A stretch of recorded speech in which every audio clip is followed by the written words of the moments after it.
Bienvenidos a la última emisión de este ciclo 2017 del programa que pretenciosamente dimos en llamar Justicia y Transparencia, en el cual han participado, intervenido jueces, fiscales, abogados, todo un conjunto de quienes realmente operan en el derecho, porque como les decimos siempre tenemos la pretensión de que ustedes se informen, sepan, aprendan, con la H en el medio, aprendan lo que ocurre en uno de los poderes del Estado, como es el Poder Judicial, directamente a partir de quienes lo integran, de quienes participan en él, y no muchas veces de terceros que dan información que no es exactamente aquella que usted debe y merece recibir para poder reflexionar y pensar por sí mismo, para entender la realidad a partir de sus propias convicciones. Hemos tenido invitados de primera línea en todos los casos. Recuerdo, comenzamos con el doctor Julio Contegrán, procurador de la provincia de Buenos Aires, el doctor Raúl Zaffaroni, la doctora Lucila Arrandar, Maximiliano Rusconi, y no voy a hacer un listado porque han sido todos muy importantes. Importantes como quienes me acompañan hoy, a quienes hemos convocado para ayudarnos a reflexionar en este fin de año tórrido, en este diciembre complejo que vive la Argentina, con tres invitados que nos puedan ayudar a comprender la realidad vista desde el campo de lo que se llama habitualmente la justicia. El primero, uno que ustedes ya conocen muy bien, el doctor Jesús Beira, abogado, el doctor Julio César Báez, un juez de la Nación y académico de Derecho, un profesor en todas las palabras de Derecho, y el doctor Adrián Albor, abogado, colega, con el cual hemos compartido algunas veladas de juicio oral más de una vez. Un gusto tenerlos acá los tres. Gracias por la invitación. Y gracias por venir. Y bueno, y vamos a tratar de contarles un poco a la gente cómo vemos lo que estamos trabajando en el campo del derecho, esta realidad de la Argentina de hoy. Enseguida, en un momento, cuando volvamos con el inicio entonces de Justicia y Transparencia.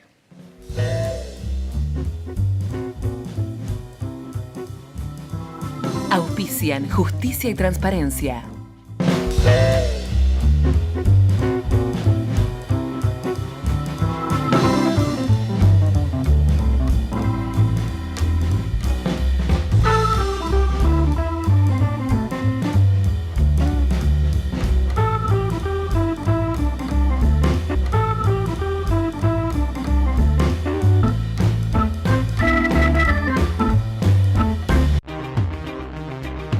Incorporamos 10 nuevos móviles blindados con GPS y cámaras de seguridad conectados al COM que patrullan las 24 horas.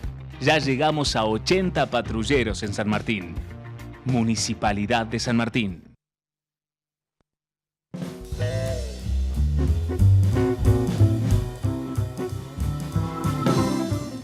Seguimos en Justicia y Transparencia, o comenzamos la jornada de hoy. Y hablando de jornada, este programa trata por lo general los temas con alguna profundidad, con algún ámbito de reflexión, pero la realidad muchas veces nos exige referirnos al que pasa hoy. ¿Qué pasa hoy en Argentina, José? Y bueno, hoy particularmente es un día, el segundo día negro en poco menos de una semana, entonces la verdad que la verdadera reflexión que tengo para el tema es que la Constitución Nacional es taxativa con respecto al tema de la protección de los más débiles. O sea, el salario mínimo vital y móvil es prácticamente tan intangible como el salario de los jueces. O sea que si uno le va a meter la mano al que es más desposeído, que está en circunstancias de menos defensión, ya de por sí es una equivocación. O sea, más allá, digamos, de la tablita, el tema de que se le van a dar un reintegro, no se lo van a dar, una serie de cuestiones. En verdad me parece que todo fue mal presentado y peor ejecutado. Entonces la realidad es que hoy lo que estamos viviendo es que debe haber algunos que están aprovechando esta circunstancia con otros fines que no son precisamente los de los jubilados, pero la impericia del gobierno ha sido mayúscula. Julio, vos sos un especialista en derecho penal, sos juez en materia penal, pero la Constitución nos rige a todos, ¿no? Este principio de no ir para atrás con los derechos adquiridos está estampado en la Constitución y mucha gente no lo conoce. ¿Podrías opinar al respecto? Mirá, hay, es cierto, una tutela constitucional de lo que son los derechos adquiridos. José hacía su interpretación de los hechos y con la cual se puede coincidir o no. Lo que yo digo es que hay un marco normativo definido, vivimos en un Estado de Derecho, creo que hay derechos que tienen que ser respetados más allá de cualquier coyuntura o variable económica.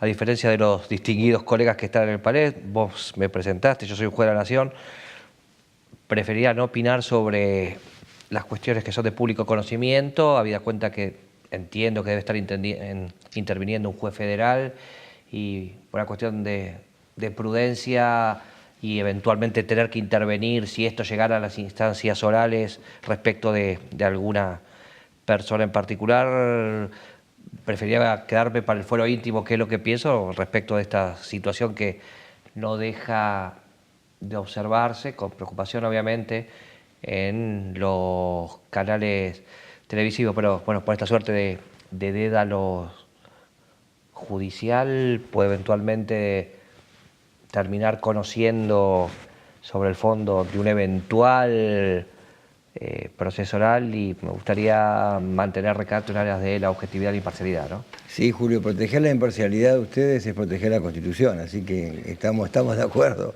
totalmente, totalmente. Adrián, vos trabajás mucho en el ámbito de los derechos ciudadanos como abogado y aparte de tu ejercicio profesional específico en el campo del derecho penal. ¿Cómo ves vos la situación actual, donde hay una protesta social y hay una situación de aplicación de fuerzas del Estado y en el medio de todo esto la seguridad o la inseguridad?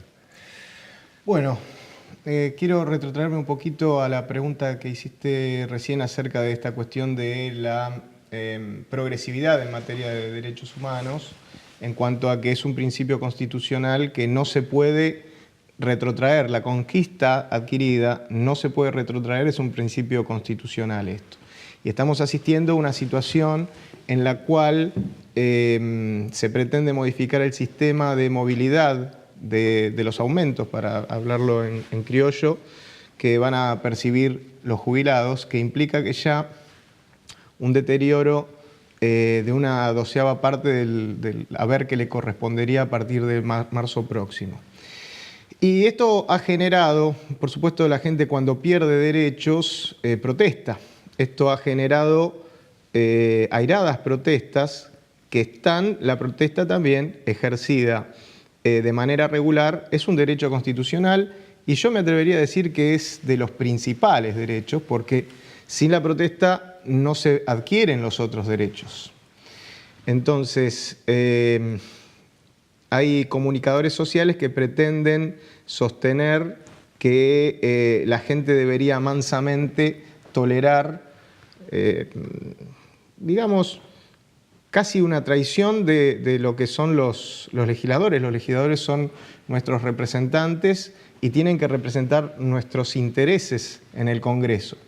Claramente hay una importante porción de la población que conoce el tema, o por lo menos se autopercibe como conociendo el tema, de esto dan cuenta recientes encuestas, y que sostienen que no quieren esta modificación, que claramente implica una disminución de los salarios, de los haberes, de los ingresos de los jubilados, de las asignaciones universales por hijo, etcétera, en el corto plazo, y esto ha generado la protesta social que es reprimida por el gobierno.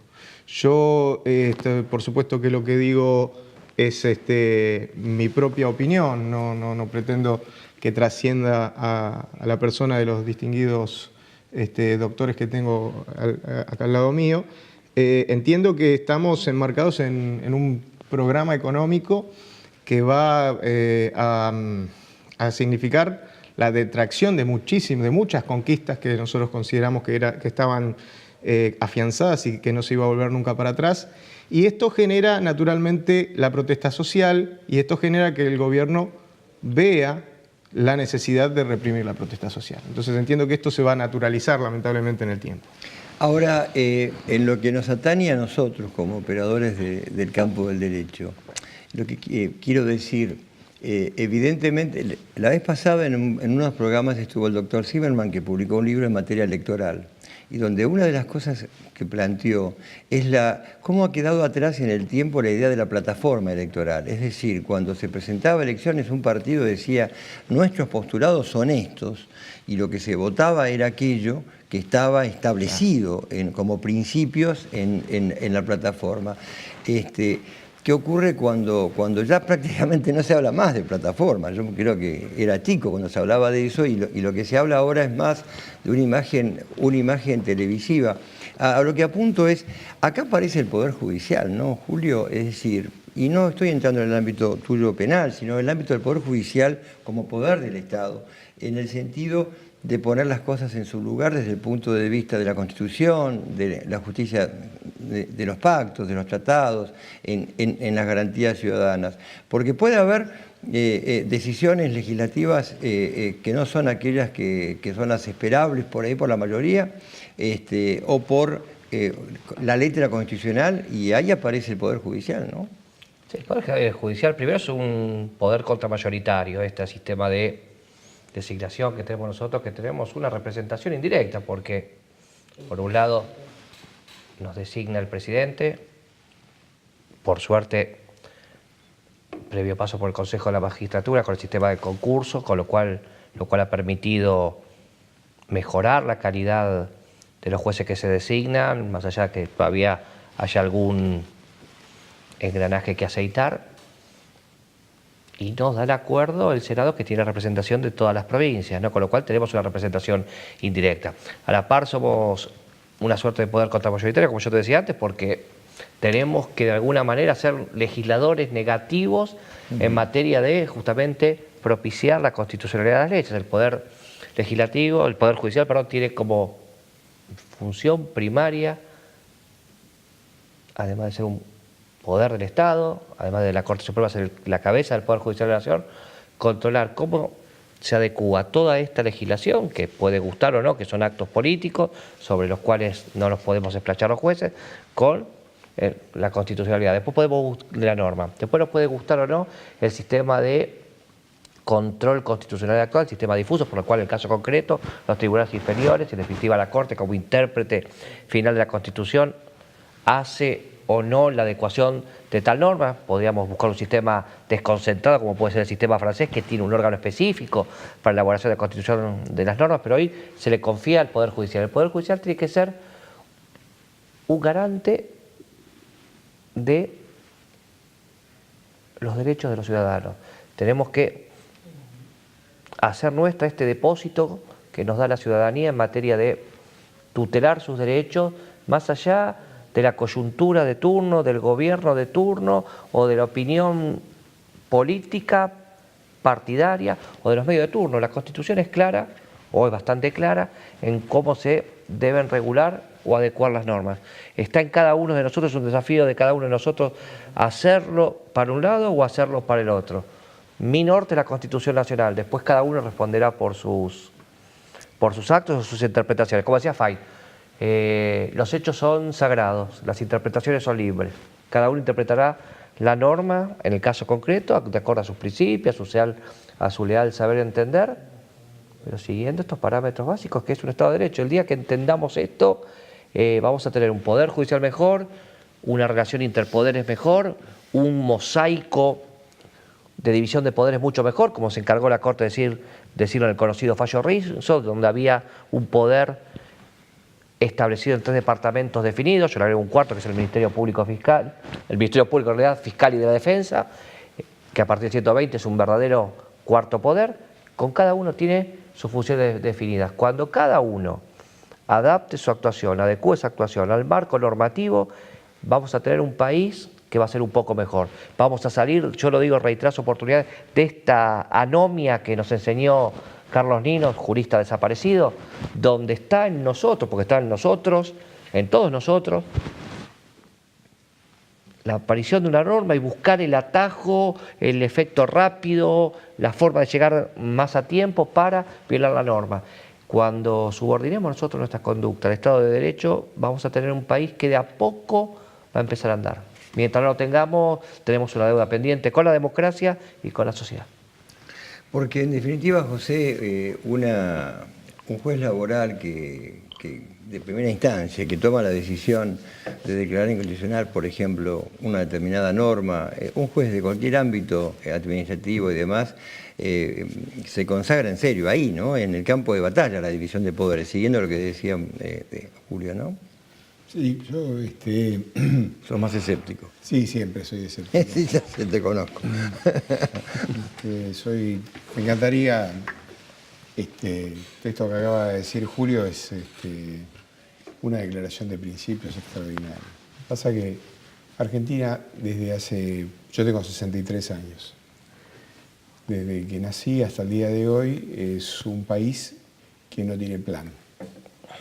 Entonces vivimos en una eterna coyuntura y los poderes del Estado van siguiendo más o menos la coyuntura conforme a cómo va rimando la realidad.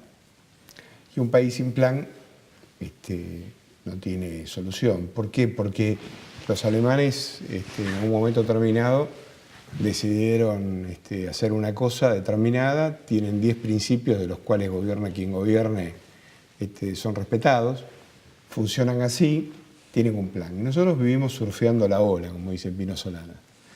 Entonces, todo esto que está pasando es la aplicación de una estructura de coyuntura para tratar de resolver un problema que no se zanjó. Entonces, claro, cuando vos hablabas del tema de la plataforma electoral, habría que decirle a los argentinos que ese de diciembre pongan los zapatitos porque van a venir los reyes. Y hace muchos años que yo ya la plataforma electoral no me la trago. O sea, la misma diputada que le dijo al presidente levante la sesión, en el gobierno anterior fue el que dijo que tocar el dinero de los jubilados era un crimen más o menos de lesa humanidad. Entonces, bueno, Gardel se murió hace mucho tiempo. ¿Qué pasa, Adrián? ¿No hay coherencia política en Argentina? Yo te voy a contar el día que me enteré que los reyes son los padres. 6 de enero, ¿eh? Mire que dijo 6 de diciembre. 6 de enero. se me pasó Reyes, dije. El día que yo me enteré que los reyes son los padres en el tema de las plataformas electorales. Estaba hablando con un distinguidísimo colega nuestro, un penalista que después les voy a decir en el corte quién es para no incendiarlo, que estaba trabajando políticamente con un partido que se presentaba a elecciones y recibe un llamado telefónico y le dicen: fulano, escúchame, según las encuestas que estamos haciendo, al 60% de la población lo que le interesa es la inseguridad y en la plataforma no pusimos ni 3 renglones. Entonces ahí me cayó la ficha de cómo se hace la plataforma electoral, ¿no? Se ve lo que la gente quiere escuchar y uno le endulza el oído. Y después cuando se llega hay que ver cuánto de la plataforma se cumple o no se cumple, ¿no? Hay quienes sostienen que hasta podría hacerse una revisión de ese tipo de cuestiones, de si se ha cumplido o no con la plataforma, pero siempre básicamente uno puede entender que el argumento va a ser y no pudimos, lo intentamos, tendimos a... Pero a veces, bueno, las diferencias son absolutamente notables entre lo que se ha prometido y lo que después se ha hecho. Claro, ahora, por encima de las diferencias, hay un tema candente que en los últimos años, yo creo que en el siglo XX y no sé si en el XIX, el tema de la protesta social o el tema de los reclamos. El fin del siglo XIX fueron revolución tras revolución, ¿no? El comienzo del siglo XX, me refiero a la revolución del parque y todas las que... No, pero perdón, sí, te quiero interrumpir. Porque no es que te quiero interrumpir, sino que yo soy un fanático del periodo de la Revolución Francesa, ¿no? Ajá.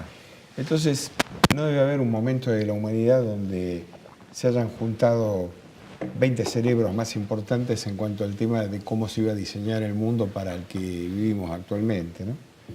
Sin embargo, todo prosperó porque hubo 2 malas cosechas. No llovió en Francia. O sea, la monarquía se fue al caño porque resulta que no llovía. Y una frase desafortunada: si no tienen pan, que coman torta. ¿Por qué no comen torta? Y resulta que los tipos probaron y fíjate que toman la Bastilla, y de la Bastilla hasta el día de hoy es lo que ha pasado.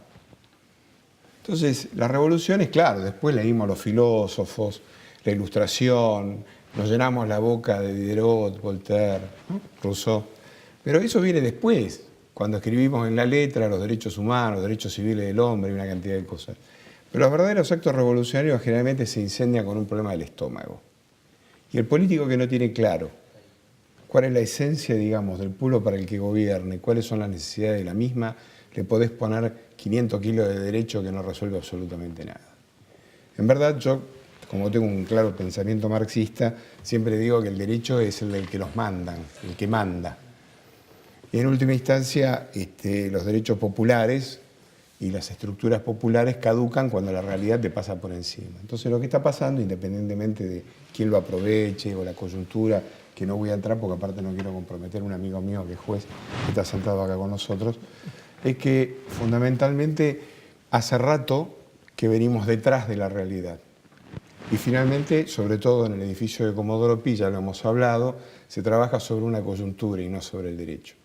Entonces, a mí como ciudadano me da muchísima vergüenza que después de haber trabajado durante tantos años en el ejercicio de la profesión, para ver algo que para mí me parecía imposible, que era el fallo Generdo Díaz Besone, que fijaba los límites de las prisiones preventivas, ahora hayan caducado por la coyuntura con la doctrina Irurzun. Entonces, sobre estas verdades que están planteadas en la realidad de la República Argentina, que a lo mejor la gente no las conoce porque piensa que está bárbaro llevarse en cana a un tipo a las 5 de la mañana.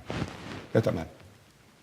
Gobierne quien gobierne. Y las características es que un gobierno se lo mide como rompe al más débil, porque las estructuras institucionales se miden exactamente por el eslabón más débil. El eslabón más débil es el tipo que ha quedado en minoría. Entonces, si vos tratás así a las minorías, claramente no tenés legitimidad para gobernar. Yo lo que advierto que lo que está pasando ahora es que hay un combo que a lo mejor arranca con que no llueve y terminamos cualquier cosa. Julio, en términos genéricos, insisto, y como hombre, vos sos un hombre político, vos sos un ciudadano, más allá, como docente. Más allá y como docente. No, pero claro, pero digo, se ha hablado tanto en los últimos años de la judicialización de la política o la politización de la justicia, o como prefirió cuando lo entrevisté Zaffaroni, hablar de la patología del sistema judicial. Hay algo de esto que a los ojos de la gente, del común, lo ha llevado, como siempre recuerda que tenemos aquí ese presidente del Colegio de Abogados de San Isidro, que un porcentaje muy grande de la población tenga una visión del Poder Judicial de un bastante descreimiento, que de alguna forma vos antes lo dijiste. ¿Cómo hacemos en este fin de año para mirar el futuro visto desde tratar de tener un poder judicial que a los ojos de conformes o disconformes, pero que a los ojos de la gente de buenas intenciones aparezca como independiente, como imparcial, al menos lo máximo posible? Bueno, la pregunta que me instalás llevaría a un programa especial y específico, lo haremos, o varios ciclos, ¿no? En todo caso, o hasta un largometraje, como bien dice el colega. Algo anda mal en el Poder Judicial. Yo asumo cierto malestar. Siempre digo que la sociedad y la gente está un poco enojada con nosotros, o está muy enojada con nosotros, y parte de razón tiene, ¿no? Hay que escucharla, hay que tener un diálogo más abierto.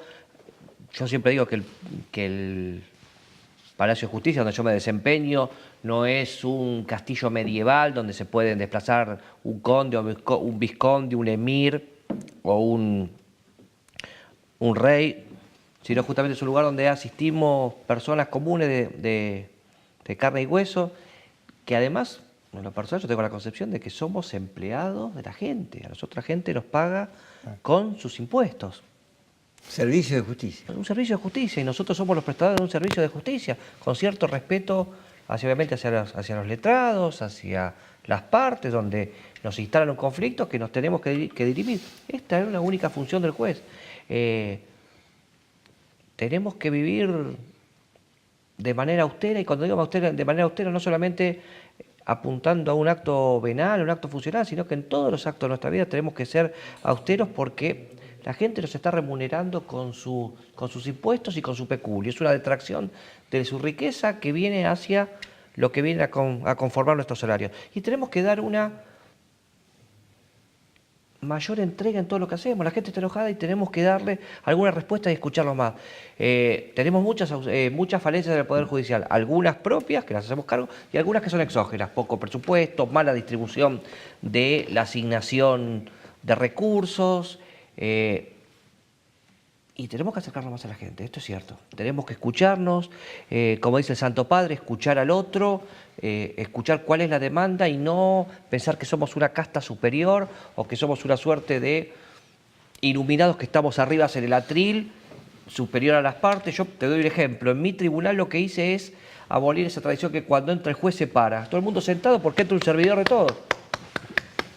Hoy José me llamó porque me había desplazado en un medio público de comunicación muy temprano para evitar las cuestiones de público conocimiento y me volví con José, si no me volvía en el mismo subterráneo que me llevó de manera totalmente regular, como lo hacen centenares de colegas. Desgraciadamente esto no sale. Y esto, acá te robo un segundo más. Nosotros tenemos un verdadero déficit en este sentido. El Poder Judicial no tiene un medio de comunicación autónoma con toda la importancia que tienen los medios de comunicación en la sociedad. Por eso cuando vos me invitás yo vengo con gusto porque es una forma de expresar algunas de las cosas que tenemos para decir. Como me desplazo yo, se desplazaron cientos de jueces. Esto no sale.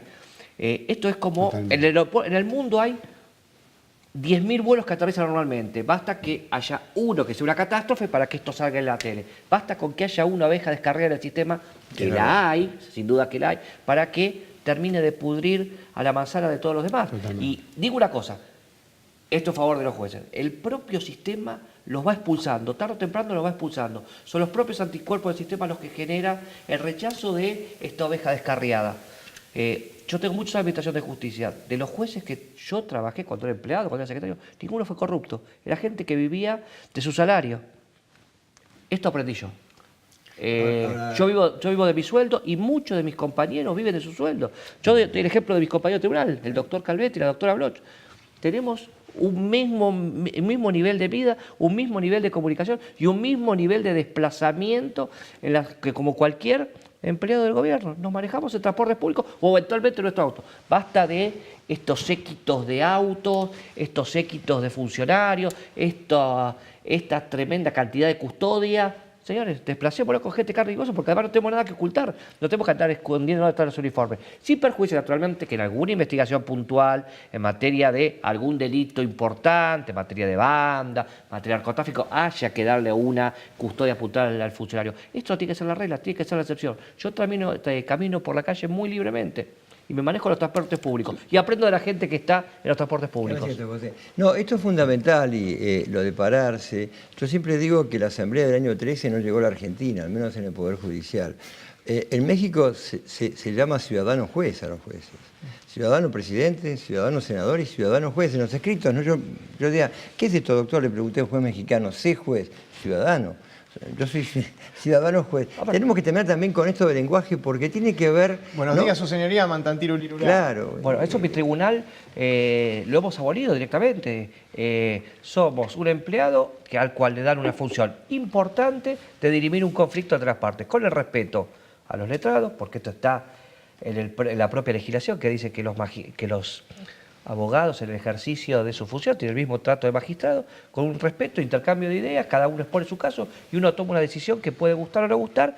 Si gusta se consiente y si no gusta se recurre. Lo dejo José ahora y Adrián, pero yo creo que no hay mayor respeto para un juez que su conocimiento, ¿no? El juez que sabe y lo transmite y resuelve con altura y resuelve con argumentos y con profundidad, va a ser el más respetado, más allá de chapas blancas como una época y de rombes rimbombantes y mantarillo tirulá como decía Adrián, ¿no? Mira, ¿estás de acuerdo vos? Te digo esto, es una obligación nuestra. El propio Código de Ética Judicial Iberoamericano, el artículo 28, habla de una obligación constante de los jueces, yo lo extiendo a todos los demás, a todos los funcionarios, de ejercer una permanente capacitación, en la rama que sea, en derecho ambiental, en criminalidad organizada, Pero no quedarse. en cybercrime, en políticas de género, pero no quedarse con la realidad de lo cotidiano, de que hago lo mismo hace 20 años y siempre lo mismo, porque hay permanentemente innovaciones, evoluciones,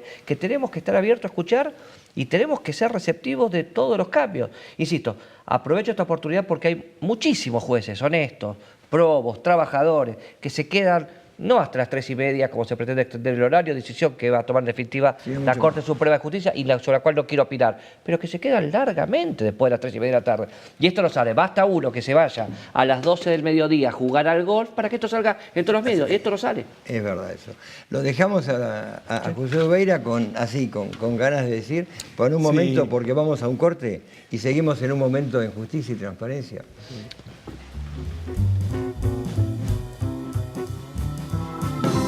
Auspician Justicia y Transparencia.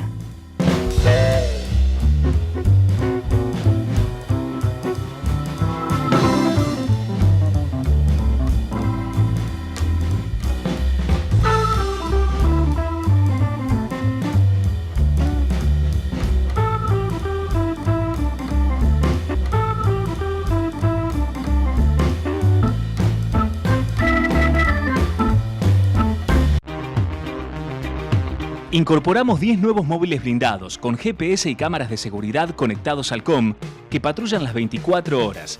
Ya llegamos a 80 patrulleros en San Martín. Municipalidad de San Martín.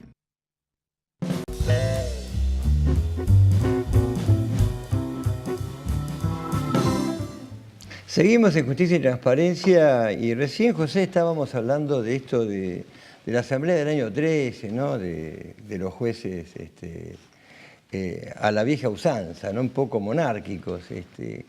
¿Cuál es tu visión? Yo creo que ya está, ya un poco de alguna manera se ha igualado. No sé que si ya poder decir que hoy en el trato cotidiano de tribunales hay una regla de superioridad por parte, digamos, de la instalación del juez. Yo lo que creo es que yo me recuerdo de Ventura Mayoral, que fue uno de los abogados con el que empecé, que era el abogado de Perón. Y yo le preguntaba, en aquella época, imagínate, hace 30 años atrás, ¿cuándo había comenzado el deterioro del Poder Judicial? Y él me decía, el día que los jueces tuvieron que sacar las chapas blancas de los autos, que se los rayaban y ya le tiraban alguna piedrita y había algún problema. Le recordamos a la gente joven, porque no lo saben. Claro. Los jueces usaban chapas blancas, pero no solamente con un número especial de Poder Judicial. Decía Poder Judicial. Y ya había habido algunos rayones, algunas cositas que, en fin, ya se hablaba del desprestigio. Yo creo de todas formas que Argentina tiene varios problemas para superar a nivel de justicia. En primer lugar, lo digo como un hecho de fondo. Primero de todo, todavía de alguna manera no hemos hablado del periodo de la actividad de los jueces durante la etapa de la dictadura militar, que es uno de los poderes que no se ha revisado. Se revisaron todos los poderes, menos específicamente el de los jueces. ¿Qué fue lo que hizo la justicia durante la etapa de la dictadura militar? En segundo lugar, Argentina tuvo durante muchos años una convalidación de la doctrina de facto realizada por la propia Corte Suprema de la Nación. En el 30. En el 30. Y Argentina se debe a alguna cosa importante que tiene que ver con un propio debate dentro del Poder Judicial. La realidad es que hoy 12 jueces federales deciden mucho más que la propia Cámara de Diputados. Y es porque, para mí, el debate de la política, que tendría que ser en la Cámara de Diputados, aún tirándose con los zapatos y puteándose, se ha transformado al edificio de Comodoro Pi. Entonces tenemos dos funcionarios que no tienen capacidades políticas, haciendo la política de todos los días. Lo que es peor es que muchos de ellos están sospechados de ser prácticamente empleados del poder de turno. Entonces, claro, como dice Julio, y que tiene toda la razón del mundo, debe haber 1000 jueces en la República Argentina que se levantan todas las mañanas a hacer laboral, comercial, jueces ordinarios del sistema penal y qué sé yo, provinciales, que viven de su sueldo, que no fastidian a nadie, que tratan de hacer lo mejor que pueden dentro de los medios y las condiciones en las que se desarrollan y que, como dice él, con toda la razón del mundo, no son noticia. Porque en verdad este país sigue funcionando por los que no son noticia. Lamentablemente los que son noticias son una desgracia. Entonces, mientras de alguna manera no se despolitice la justicia y los cauces vuelvan a los lugares que tienen que estar, entonces finalmente este país encontrará de alguna manera suerte en la coyuntura. Pero si no, seguimos haciendo lo que seguimos haciendo. Y volviendo, y termino con esto, el tema del pacto. Yo creo que las sociedades no pueden estar refundándose constantemente. O sea, España, yo soy hijo de españoles, después de la dictadura de Franco, en el 78 hicieron un acuerdo, más o menos ha funcionado ese acuerdo hasta el día de hoy. Los primeros que se han tratado de ir de ese acuerdo ahora les acaban de poner el 115 de la Constitución, les han intervenido sus poderes, y los partidos mayoritarios de España todos han confluido en cuanto a que eso era un disparate. Aquí nos tenemos que poner de acuerdo que hay 10 cosas que no se tocan. Digo 10 por decir, puede haber 5, puede haber 14, no importa, las que sean. Una de ellas es que el marco de la justicia es intocable. Y si eso no pasa, si de alguna manera hay cosas dentro de la justicia que se siguen manejando, porque la justicia es donde vivimos todos, donde donde toma agua el león y la oveja. Entonces, si está envenenado el bebedero, estamos todos arruinados. Y la imagen que hay es una imagen generalizada, que a lo mejor es injusta, por lo que acabo de decir, de que realmente a lo mejor un grupo de personas que no merecen ser jueces estén haciendo las tropelías que están haciendo, ¿no? Y de ahí deviene una imagen muy mala. Pero bueno, seguramente seguiremos equivocándonos, como decía Moreno, tendremos que cambiar de tirano sin cambiar la tiranía. Adrián. Yo quería retomar algo que empezó Julio a decir recién, que en cuanto a, entiendo yo, no voy a poner en boca de Julio palabras que él no dijo, pero yo lo que sí considero es que sigue siendo necesaria una profundización hasta desde una perspectiva simbólica de igualar a los jueces al resto de los ciudadanos. Vos fijate que nuestro máximo órgano de justicia es una corte. Es una corte que está en un palacio. La simbología monárquica, además de personas que tienen el cargo de manera vitalicia y que hasta hace muy poco tiempo casi había una cuestión hereditaria también. Uno veía los apellidos que se repetían todo el tiempo. La familia judicial, claro que en una época no era ni siquiera un eufemismo, ¿no? Hasta que empezó a entrar pueblo como Julio, como otras personas también que son de mi absoluta admiración. Muchos jueces realmente se consideraban parte de una especie de nobleza que o ya venía adquirida, o muchas veces pasaba que cuando llegaba gente del pueblo a esos cargos se olvidaba de dónde venía y empezaba a poner distancia con la población. Y veíamos, decías vos hace un rato, acerca de la cuestión de la protesta, y yo tengo 44 años, y yo recuerdo cuando se cuestionaba la validez del derecho a huelga. Se cuestionaba la validez del derecho a huelga. Y hoy nos encontramos ante otros fenómenos que hacen también a la protesta y que muchas veces, todavía hoy se tienen que seguir luchando por el reconocimiento como herramientas válidas de la protesta. Y me refiero, las personas desocupadas, los jubilados, aquellas personas que no pueden hacer un paro. ¿Qué paro puede hacer un jubilado? Se queda en la casa, no hay paro que pueda hacer. Existen otras herramientas que, por supuesto, así como una huelga nos complica la vida y tenemos que ser tolerantes porque hay gente que está luchando por mejorar su situación, nos encontramos ante otro tipo de formas de protesta, como por ejemplo el corte de calles, que muchas veces, cuando no hay un poder judicial que sea receptivo o con una sensibilidad social de los motivos que llevan a una persona a tomar la decisión, a un grupo de personas a tomar la decisión de cortar una calle que no es feliz, no les hace gracia y sabe que tiene muchas veces consecuencias, nos encontramos ante personas que dentro del poder judicial que no lo ven esto como una forma de protesta válida y termina criminalizado. Bueno, lo vemos también en muchos comunicadores sociales, algunos de ellos abogado que ha manifestado haberse olvidado de todo lo que sabía como abogado y digamos que el único artículo del Código Penal que se acuerda es ese que dice que cortar las calles es un delito. No vamos a decir de quién estoy hablando. Pero digo, es importante también eso de que el Poder Judicial reciba más, digamos, esta modificación que se hace en el año 94 y donde empieza a ingresar pueblo en el Poder Judicial es una cosa muy importante y es necesario que haya más de eso, porque los jueces pueden ser independientes del Poder Ejecutivo, pueden ser independientes del Poder Económico, pueden ser independientes del poder que está atrás de las sombras, de lo que no es independiente es de su propia ideología y necesitamos que el Poder Judicial tenga una ideología amplia. Seguimos en un momento con estos invitados de lujo en Justicia y Transparencia.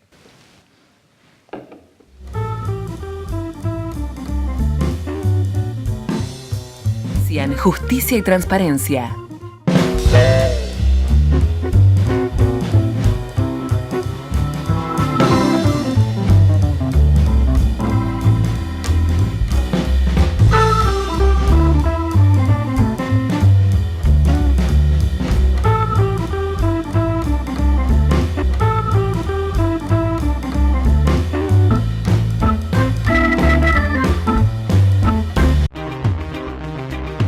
Incorporamos 10 nuevos móviles blindados con GPS y cámaras de seguridad conectados al COM que patrullan las 24 horas. Ya llegamos a 80 patrulleros en San Martín. Municipalidad de San Martín.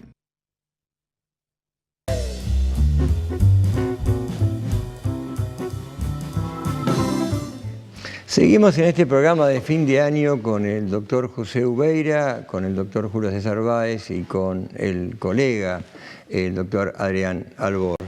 A mí es un tema que creo que hoy está en cabeza de todo el mundo, porque me lo han dicho, el otro día fui a la fiesta de egresados de uno de mis hijos, y más de un padre que nunca me había hablado nada vinculado con la política ni nada, me dijo con preocupación, me dice, ¿qué pasa? Que ahora esto de la prisión preventiva, pero que se está dictando, ¿cómo es esto? ¿Por qué cambian las cosas de golpe? Porque uno no entiende nada. Y en ese no entiende nada, a mí José me dijo mucho este hombre, porque estos dos, porque eran dos los que me planteaban lo mismo. ¿Qué pasa? Porque vos hablabas antes de un Comodoro Pi que toma decisiones frente a los miles de jueces que compartimos todos los que estamos acá. Día a día se levantan, le dan un beso a sus hijos, lo dejan en el colegio y se van a tribunales que no llaman oficinas, sino que lo llaman juzgado porque lo viven con pasión. Es otro tema. Y no hay horario, porque eso es para otro día, lo de la feria, los horarios para hablarlo y mucho entendido. Pero de golpe, vos no lo mencionaste al pasar, pero yo lo quiero resaltar, de tener con cámaras de televisión, el escarnio público medieval, ¿no? La prisión preventiva como una herramienta de exhibición para transmitir una política. La pregunta es, ¿no están fallando controles incluso dentro del Poder Judicial? Yo me recuerdo cuando detuvieron a Cunio Libarona y al doctor Vigliero con las cámaras de televisión, fue el tema del famoso vídeo que salió vinculado a la causa AMIA con Rivelli. Yo creo que fue el comienzo del fin en un montón de cosas, el principio del fin de un montón de cosas. El primero de todo es una violación a las reglas de la abogacía. En la época de la Revolución Francesa, los que defendían bien a los nobles, los guillotinaban junto con ellos, ¿no? Esa fue una violación gravísima al ejercicio de la profesión, porque eran colegas que estaban trabajando en esta función. Y ahora han pasado algunas cosas. El gran problema es que la gente lo que no entiende es que los autos de prisiones preventivas son decisiones de carácter excepcional que se toman para asegurar a una persona. Cuando yo empecé en esta profesión, la remisión vieja de la Corte Suprema de la Nación era una cosa tan vaga y etérea como que era afianzar la justicia. O sea, que esa era la convalidación de la prisión preventiva. Luego se fijó un límite, que era el límite, ¿te acordás?, de los montos de pena. O sea, entrabas en una caja y por lo menos había una limitación en cuanto al tema, qué sé yo. Hasta que por fin, como yo decía recién, se llegó a este plenario, que es Díaz Besone, que claramente dejó determinadas dos claras pautas, que era un tema de la capacidad o incapacidad que tenía para, digamos, entorpecer la investigación. O la fuga. Y la posibilidad de que el tipo se escapara. Bueno, Entonces, bueno, pareciera que ahí nos quedamos más o menos todos tranquilos porque había un parámetro, había un límite, o sea, el juez no podía hacer lo que se le daba la gana, sino que había un límite. Bueno, hasta que ahora llegamos a esta coyuntura. Y como esa coyuntura era una limitante para de alguna manera encarcelar a funcionarios del gobierno anterior, independientemente de los merecimientos que tengan para estar o no en la cárcel, lo que uno no puede llegar a creer, que es lo que hablábamos un poco con Julio Báez hace un momento, era que si al señor ex vicepresidente de la República lo hubieran citado en horario de oficina a presentarse ante el tribunal, lo hubieran podido detener en ese momento y no hubiera pasado absolutamente nada. Entonces, claro, la gente finalmente uno se confunde porque lo que somos abogados y sabemos más o menos cómo funciona el sistema, creo que hasta con escepticismo convalidamos todo lo que esto está pasando. Pero para la gente de la calle dicen, y en la institucionalidad, en Estados Unidos, para meter preso a un ex vicepresidente de la Nación, se toman muchos recaudos. Porque independientemente de cuál sea el crimen que a esa persona se le impute, lo que se preserva es la institucionalidad de la investidura. Entonces, si se toman esos recaudos en instituciones que son más o menos similares a las nuestras, para preservar a la investidura, mucho más se toma en cuanto a la forma en que la persona se la detiene. Claro. Entonces, ¿vos, Julio, sobre esto querés decir algo? No, a ver, para decir, habría bastante que decir, ¿no?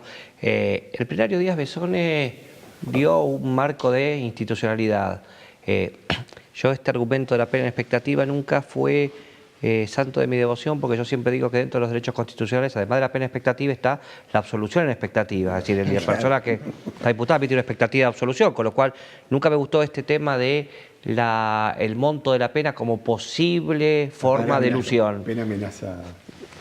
No, nunca lo vi plausible. La doctrina, esta llamada doctrina Irursum, que viene de un camarista que es Martín Irursum, a quien yo respeto, primero porque fue juez mío, segundo porque es un juez bastante razonable, y sobre esto puedo dar testimonio en función de haber trabajado con él. Ha generado un estándar nuevo, ha amplificado la posibilidad de tener en función de relaciones o vínculos con el poder. Creo que el fallo de la doctrina de Irursum se lo cita como para compatibilizarlo en cada caso en concreto, pero hacerlo de manera genérica y desaforada puede llegar a manifestarse en un retroceso de las garantías en el proceso. Y digo, si bien la ciudadanía no puede quedar presa a las garantías, tampoco tenemos que volver atrás en las conquistas que se han obtenido. Creo que hay que lograr un punto medio entre eficiencia y garantía, no al poder avasallante del Estado, pero tampoco que la sociedad quede presa de determinados instrumentos que no puede manejar o que no puede compatibilizar. Pastor lo dice claro, la regla es la libertad en el proceso penal, salvo cuando se verifiquen causas muy puntuales, el Estado acude a su poder anticipatorio, que es detener una persona en paralelo al estado de inocencia. Entonces, esto hagámoslo con prudencia, con racionalidad y sometido a cada caso concreto. La doctrina Irursum puede ser una doctrina que puede gustar o puede no gustar. Acá se ve que a José evidentemente no le gusta. Digo, que aplicada con prudencia puede tener efectos positivos. Aplicada con criterio general, desmadrado y mesurado, puede llegar a generar una suerte de casa de brujas y desvirtuar las cuestiones. José hizo hincapié en la Revolución Francesa, el triunfo de los derechos individuales. Pero primero, tuvo claros oscuros la Revolución Francesa. Primero, no toleró a las mujeres dentro del proceso de revolución. Olympe de Gouges, cuando quiso aportar a este sistema de igualdad, libertad y fraternidad que abarcara a los hombres, pero también a las mujeres, terminó bajo la guillotina en el régimen del terror de Maximilien Robespierre, ¿no? Esta suerte de régimen de terror que para consolidar la democracia respecto de la vieja monarquía había que acudir a un régimen de terror como puente de salvación. Robespierre también terminó guillotinado. Digo esto, mantengamos las conquistas, avancemos en lo que hay que avanzar, no nos olvidemos de los ciudadanos, y vuelvo sobre un axioma que yo tengo siempre presente: garantías y eficiencia en un punto de equilibrio y como variables que interactúan. Adrián, ¿cómo ves este panorama, un poco lo que estábamos hablando en función de eso que acaba de decir Julio, el tema de las garantías individuales y colectivas, que es la suma de la individualidad, pero que nos atañe a todos, ¿no? ¿Cómo ves al Poder Judicial en materia penal concretamente, lo que estamos hablando? Yo soy docente también Sí, hace sí. 20 años en la Universidad de Buenos Aires. Omití decir. Sí, no importa, para eso me encargué yo de decir. Pero, y en los últimos años me ha tocado trabajar en causas de interés político. Y tengo que decirte que lamentablemente, si bien no creo que podamos decir que estamos fuera de un Estado de Derecho, porque no es una cuestión generalizada, sí te digo que puntualmente en las causas que yo tengo, en las que yo estoy trabajando, que tienen interés político, en esas causas estamos fuera de un Estado de Derecho.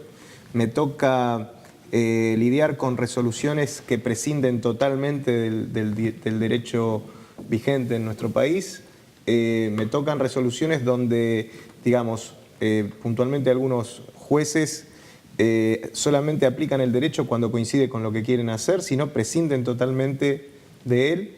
Y yo me siento un hipócrita muchas veces cuando doy clases y finalmente estoy terminando de decir esto es así en el caso que se trate de una causa normal. En las causas políticas hay otro código procesal, hay otro código penal y hay jueces directamente que tienen su propio código procesal y su propio código penal. Realmente comparto la posición de José en cuanto a que lamentablemente se está utilizando y se está poniendo en crisis también al Poder Judicial de esa manera. Se está utilizando políticamente los procesos penales. Pues fíjate que hasta hay una cuestión de agenda de cuándo largar estas cuestiones. Siempre se largan para un fin de semana, como para dar un titular, para tapar otra cuestión relacionada por ahí con la economía o con otro tipo de cosas, donde terminamos viendo a gente del gobierno anterior con el casquito y con el chaleco antibalas, que realmente es una cosa repugnante, el modo en el que los muestran de esa manera, claramente por motivos que van más allá de lo jurídico. Yo no creo que la Presidenta de la Nación se profugue en caso de que le den la exención de prisión. Yo no creo que Amado Boudou se profugue. Hemos tenido casos de gente que ha estado sometida a proceso muchísimos años y que nunca han hecho ninguna medida, que no han tomado ninguna decisión por la cual hoy se pueda pensar que puedan profugarse o entorpecer las investigaciones. Y realmente a eso estamos asistiendo. Julio, un minuto. ¿Qué ves para adelante?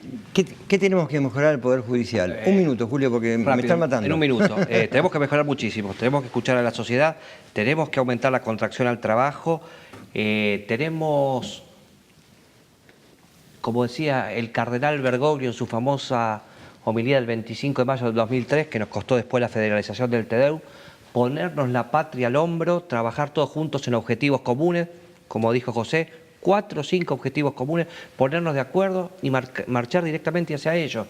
Yo creo que este país sin corrupción, sin divisiones, sin grietas, sino en un pacto, no sé si fundacional o refundacional o en marcos de consenso básico, está necesariamente guiado a colocarse de vuelta en el concierto de las naciones. No nos podemos perder la oportunidad de volver a ser la patria que en algún momento fuimos y saliendo adelante de todos nosotros. Si no nos ponemos, no articulamos consenso, no escuchamos del Poder Judicial en lo personal, tratamos de escuchar a toda aquella persona que viene con la demanda de un reclamo, un derecho, tenga o no tenga razón, se le escucha, escucharnos entre todos y fijar 4 o 5 objetivos comunes. Te hago rápido, yo estuve estudiando en Alemania, les preguntaba cómo hicieron para salir ellos después del horror que fue el nazismo. Dijeron, no había otra posibilidad que unirnos, juntar 4 o 5 estandartes comunes, empavesarlos, llevarlos adelante y salimos adelante. En una situación muchísimo peor que la nuestra.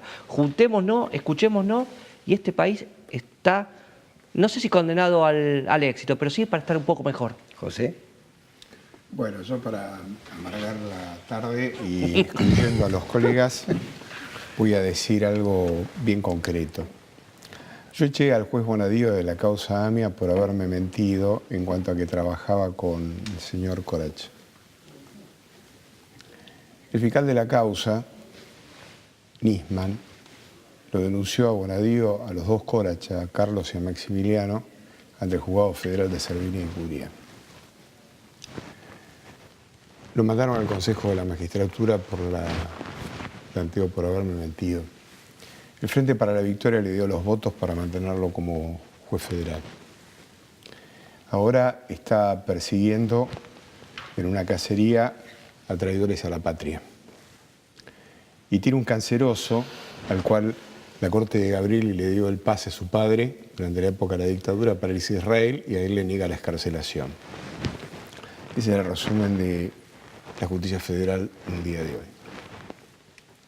Les agradezco mucho A vos. la visita a ustedes. Gracias por Espero que el año que viene podamos continuar tratando de hacer lo que dice Julio, de que la gente los conozca, los jueces, conozca a los abogados en forma directa, y que ustedes el año que viene nos puedan seguir, y agradecemos tanto el apoyo de la Caja de Abogados, de los colegios de abogados, de los abogados independientes y de nuestros auspiciantes que nos han ayudado a estar semana a semana con ustedes, trayéndoles esta realidad que tiene el Poder Judicial, no la justicia, como siempre les digo, porque la justicia es un valor y el Poder Judicial lo llevan adelante hombres y mujeres concretos. Y una última reflexión. En Argentina ha habido un juicio muy extenso, con muy poco difundido, en el cual se trató todo lo que ocurrió el 20 de diciembre del año 2001. Ese juicio terminó, en el cual yo participé, lo puedo contar en forma directa,